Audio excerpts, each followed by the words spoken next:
I walked the same, talked the same, moved the same, excelled at sport. And as I got a little bit older and realized that I actually wasn't a boy, it really confused me, and it actually made me very angry. Once I hit puberty, I noticed that I was having attractions to other girls that were my age, and so I was very confused about this. One thing that I did that I thought would make all of this go away was I got married at 19 years old, and that was troublesome because I ended up marrying a man that was physically abusive to me.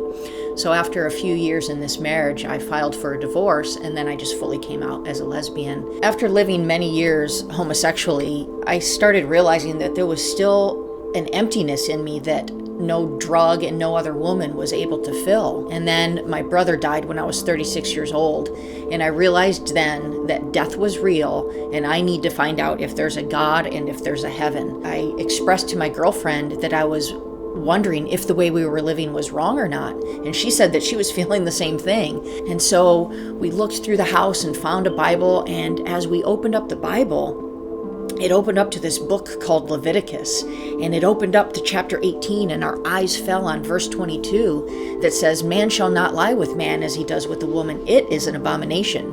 Now, we had seen that verse before, unbeknownst to us, on signs that were held up at Gay Pride that said LEV 18:22, but we had no idea what that meant. But when God spoke it to us, it had an impact on our lives. So right then we knew God was real and that he had spoken to us.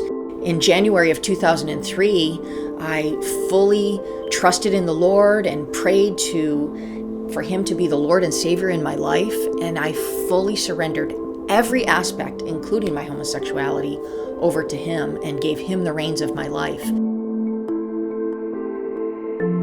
When I first got saved, I was crying out to God, and I had many questions for him, like, God, if you're telling me I wasn't born this way, if I wasn't born gay, why does it feel so natural to me? And he was faithful to answer all of those questions for me, and it was great, and I'm so thankful for that. However, I felt like I also needed something more tangible, someone who I could look into their eyes that's gone through the same thing that I've gone through, and they could tell me what it looks like on the other side, so to speak.